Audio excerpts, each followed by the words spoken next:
दोस्तों, मुझे उम्मीद है कि आप सभी अच्छे होंगे। दोस्तों, अब हम एनालिसिस करने वाले हैं बैंक निफ्टी के बारे में। निफ्टी 50 की वीडियो आपको प्रोवाइड की जा चुकी है, जो कि आप हमारे चैनल पे जाके देख सकते हैं। यहाँ पे सिर्फ और सिर्फ डिस्कशन होने वाला है बैंक निफ्टी के बारे में। आज के दिन जैसे कि आप देख रहे हैं, आपको एक अच्छी खासी गिरावट देखने को मिली। फिर मार्केट में कुछ एक पॉजिटिव मोमेंटम आया। हालांकि मार्केट नेगेटिव था, लेकिन मार्केट ने ऊपर की तरफ एक मोमेंटम दिया और फिर मार्केट एक रेंज में चला गया। और जब भी मार्केट एक रेंज में जाता है, मैंने आपको चार पैटर्न्स बता रखे हैं। ज्यादा पॉसिबिलिटी है कि हमारे चारों पैटर्न्स में से कोई सा न कोई सा पैटर्न आपको मार्केट में नजर आ जाए। एक तो ट्रायंगल वाले पैटर्न आपको बताए गए हैं, ट्रेंड लाइन से मिलकर बने हुए पैटर्न आपको बताए गए हैं, और पैरेलल लाइन से मिलकर बने हुए पैटर्न आपको बताए गए हैं। तो यहाँ पे हमें कौन सा पैटर्न नजर आ रहा है? ये वाला पैटर्न आपको यहाँ पे दिखाई दे रहा है। अब सिर्फ मार्केट में जो ये रेंज बनी है, मैंने मार्क की हुई है, ये रेंज हमें पहले भी देखने को मिली थी। 22 को भी सेम ही रेंज मार्केट में देखने को मिली थी, ऊपर रेजिस्टेंस नीचे सपोर्ट। और 23 को भी एक गैप डाउन ओपनिंग हुई थी, फिर मार्केट ने एक पॉजिटिव मोमेंटम देके कुछ टाइम के लिए एक रेंज बनाई थी और फिर इस रेंज का ब्रेकआउट दिया था। सेम वही रेंज हमें यहाँ पे भी देखने को मिल रही है जो आपको 22 को देखने को मिली थी। यानी कि इस रेंज में मार्केट पहले भी रह चुका है और कंडीशन वही है। यहाँ पे भी आपको गैप डाउन ओपनिंग देखने के बाद ये रेंज देखने को मिली। 22 को भी आपको एक गैप डाउन ओपनिंग देखने को मिली थी, फिर मार्केट इस रेंज में चला गया था। 23 को भी मार्केट में एक गैप डाउन ओपनिंग देखने को मिली थी, फिर मार्केट फिर इस रेंज में चला गया था कुछ टाइम के लिए। यानी कि सिचुएशन वही थी, एक गैप डाउन ओपनिंग और फिर से ये रेंज देखने को मिल रही थी। अब ये रेंज हमारी किस तरीके से मदद करने वाली है उसे देखो। हमें साफ साफ पता है ऊपर रेजिस्टेंस है, नीचे हमें साफ साफ पता है सपोर्ट है। अगर मार्केट इसी रेंज में घूमता रहता है तो हम ट्रेडिंग नहीं करेंगे, क्योंकि मार्केट एक पर्टिकुलर, अगर आप यहाँ पे देखेंगे, लगभग ये 200 पॉइंट की रेंज है और इसमें हमें एक अच्छा खासा मोमेंटम नहीं देखने को मिलेगा। 200 प्लस पॉइंट की ये रेंज आपको दिखाई दे रही है, इसमें कोई अच्छा खासा मोमेंटम आपको नहीं देखने को मिलेगा। अगर इसी रेंज में मार्केट घूमता रहा तो हम ट्रेडिंग नहीं करने के। अगर मिलता है इसका ब्रेकआउट और वॉल्यूम अच्छा खासा मिल जाता है तो डेफिनेटली मार्केट कोशिश कर सकता है इस गैप को फिल करने की। ऐसी पॉसिबिलिटी अगर मार्केट में एक ब्रेकआउट देखने को मिला, एक पॉजिटिव मोमेंटम देखने को मिला यानी कि, और वॉल्यूम अच्छा खासा रहा, तो मार्केट कोशिश कर सकता है। ऐसी सिचुएशन हमने कहां पे देखी थी? 23 को देखी थी, जब मार्केट ने एक गैप डाउन ओपनिंग दी। लगभग इसी जोन में मार्केट ने सपोर्ट लिया था। आप यहाँ पे देखेंगे जहां पे 23 को मार्केट ने सपोर्ट लिया है, उसी जोन में आज भी हमें सपोर्ट देखने को मिला था।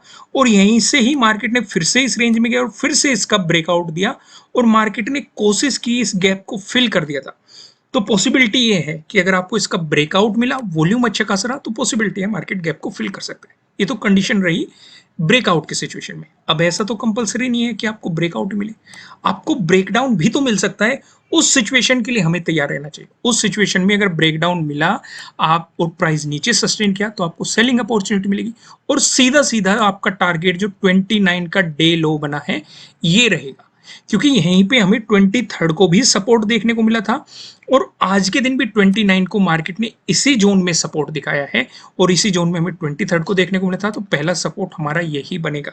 अगर इसका भी ब्रेकडाउन होगा तो यहाँ पे डे लो के ब्रेकडाउन वाली स्ट्रेटेजी आपको काम करती हुई दिखाई देगी। उस सिचुएशन में हमें फिर से एक एंट्री पॉइंट मिल सकता है। कंडीशन यहाँ पे भी वही रहेगी, वॉल्यूम अच्छा खासा होना चाहिए। क्लियर है ना यहाँ तक जो मैंने समझाने की कोशिश की? उम्मीद है आपको सारी चीजें समझ में आई होगी। फिर भी समझ में ना आए, एक बार और वीडियो देख लो शुरुआत से, तो आपकी सारी चीजें क्लियर हो जाएगी। अगर उसके बाद भी ना हुई तो कमेंट करना आप। अगर ज्यादा लोगों की समस्या होगी उसे दोबारा डिस्कस कर दिया जाएगा। अब मैं आपको लेके चलता हूँ प्राइस एक्शन की मदद से सपोर्ट और रेजिस्टेंस पे। अब यहाँ पे हमने जो पॉइंट डिस्कस किए, ये रेंज मैं आपको बता चुका हूँ। इस रेंज को हमने इंक्लूड नहीं किया है, क्योंकि अगर इस रेंज में रहा तो हमें ट्रेडिंग नहीं करनी है, तो हम जानते हैं। अगर इसका ब्रेकआउट मिला, उस सिचुएशन में गैप अप ओपनिंग मिल सकती है हमें, या फिर फ्लैट ओपन होकर मार्केट आपको पॉजिटिव मोमेंटम दिखा सकता है। दोनों ही सिनेरियो क्रिएट हो सकते हैं। उस सिचुएशन पे जो हमें रेजिस्टेंस नजर आ रहा है, ये 38,500 पे हमें रेजिस्टेंस देखने को मिल रहा है।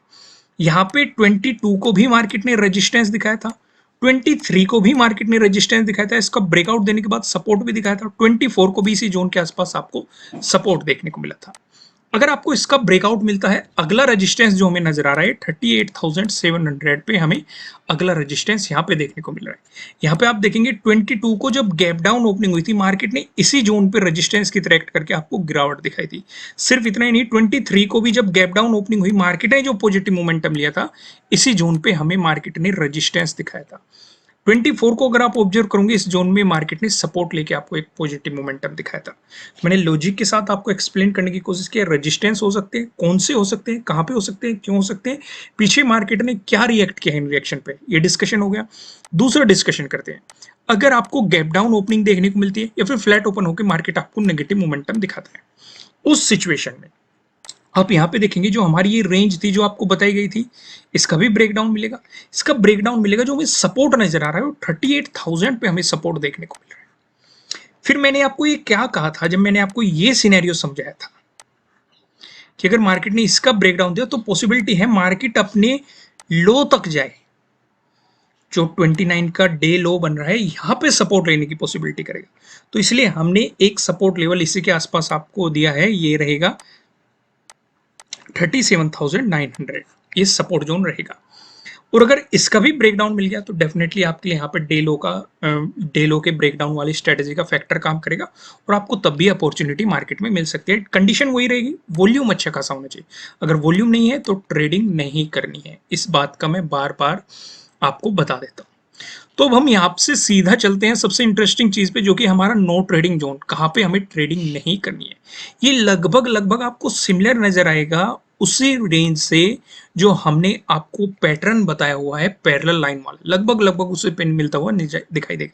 नीचे वाली लाइन की बात करेंगे तो आपको यहाँ पे साफ साफ दिखाई दे रहा है 38,213 का जोन है। ऊपर वाली लाइन की बात करेंगे 38,394 की है, जो कि आप देखेंगे 29 का डे हाई भी है। जब तक मार्केट इस जोन में दिखाई देगा आपको मार्केट में कोई भी पोजीशन नहीं बनानी है। अगर मिलता है आपको इसका ब्रेकआउट, प्राइस ऊपर सस्टेन करता है तो आपको मिल सकती है बाइंग अपॉर्चुनिटीज। ध्यान यहाँ पे रखना है, आपको डे हाई का भी ब्रेकआउट मिल रहा है तो आपके लिए डे हाई के ब्रेकआउट वाली स्ट्रेटेजी काम करेगी। वहीं पे अगर मिलता है इसका ब्रेकडाउन, प्राइस नीचे सस्टेन करता है तो आपको मिल सकती है सेलिंग अपॉर्चुनिटीज। और अगर इस सिचुएशन पे वॉल्यूम अच्छा खासा रहा तो डेफिनेटली मार्केट अपने लो की तरफ जाने की कोशिश करेगा, जो 29 पे डे लो बना है यहाँ तक आपको इजिली टारगेट मिल सकता है, ऐसी पॉसिबिलिटी है अगर वॉल्यूम ठीक ठाक रहा तो। अब ऊपर की तरफ हमारे क्या लेवल रहेंगे, नीचे की तरफ क्या लेवल रहेंगे, इनका डिस्कशन कर लेते हैं हम पिवट पॉइंट की मदद से। तो यहाँ पे आप देखेंगे अगर बैंक निफ्टी में आपको एक पॉजिटिव मोमेंटम देखने के लिए मिलता है, ऐसी स्थिति में जो हमें पहला रेजिस्टेंस नजर आ रहा है 38,566 पे नजर आ रहा है। अगर मार्केट ने इसका ब्रेकआउट दे दे, जो हमें दूसरा रेजिस्टेंस दिखाई दे रहा है। दूसरा रेजिस्टेंस बताने से पहले मैं आपको बता दूं, किसी भी तरह का ना तो कोई बाय रिकमेंडेशन है, ना ही कोई सेलिंग रिकमेंडेशन है। ये जस्ट एजुकेशनल पर्पज से बनाई गई एनालिसिस वीडियो है। इन्वेस्ट करने से पहले आपको अपनी रिसर्च करनी है, अपने इन्वेस्टर की सलाह लेनी है, क्योंकि प्रॉफिट भी आपका होने वाला है, लॉस की जिम्मेदारी भी आपको अपने आप लेनी है। जो यहाँ पे हमें सेकंड रेजिस्टेंस नजर आ रहा है 38,755 पे नजर आ रहा है। अगर मार्केट ने इसका भी ब्रेकआउट दे दे, जो हमें तीसरा रेजिस्टेंस दिखाई दे रहा है 38,870 पे, आपको तीसरा रेजिस्टेंस यहाँ पे दिखाई दे रहा है। वहीं बात करें बैंक निफ्टी में, अगर आपको देखने को मिल गया नेगेटिव मोमेंटम, ऐसी स्थिति में जो हमें पहला सपोर्ट नजर आ रहा है ये 38,156 पे नजर आ रहा है। अगर मार्केट ने इसका भी ब्रेकडाउन दे दिया, जो हमें दूसरा सपोर्ट नजर आ रहा है 37,939 पे नजर आ रहा है। अगर मार्केट ने इसका भी ब्रेकडाउन दे दिया, जो हमें तीसरा सपोर्ट नजर आ रहा है ये 37,585 पे आपको यहाँ पे दिखाई दे रहा है। चीजें क्लियर है ना? ऊपर की तरफ हमने सपोर्ट भी देख लिए और तो नीचे की तरफ हमने सपोर्ट भी देख लिया, ऊपर की तरफ हमने रेजिस्टेंस भी देख लिया। अब एक नजर ऑप्शन चेन पे भी डाल लेते हैं। ऑप्शन चेन क्या बता रही है? 1 सितंबर की हमने एक्सपायरी सिलेक्ट करके यहाँ पे कॉल की साइड हम देखने वाले हैं रेजिस्टेंस को, पुट की साइड हम देखने वाले हैं सपोर्ट को। रेजिस्टेंस की बात करेंगे तो 38,500 पे एक रेजिस्टेंस नजर आ रहा है, जहां पे आप देखेंगे 18.5 लाख का आपको यहाँ पे ओपन इंटरेस्ट दिखाई दे रहा है। अगर मार्केट ने इसका ब्रेकआउट दिया, अगला रेजिस्टेंस में 39,000 पे नजर आ रहा है, जहां पे आप देखेंगे 27.3 लाख का आपको यहाँ पे ओपन इंटरेस्ट दिखाई दे रहा है। वहीं बात करें सपोर्ट की तो 38,000 पे आपको एक सपोर्ट नजर आ रहा है, जहां पे आप देखेंगे 26.6 लाख का आपको यहाँ पे ओपन इंटरेस्ट दिखाई दे रहा है। अगर मार्केट ने इसका ब्रेकडाउन दिया, फिर आप देखेंगे 37,500 पे, जहां पे आपको 17.1 लाख का यहाँ पे ओपन इंटरेस्ट दिखाई दे रहा है।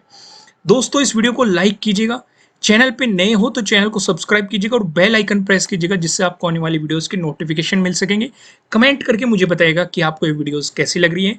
फिर मिलेंगे किसी नेक्स्ट वीडियो में किसी अच्छे कंटेंट के साथ। Thank you.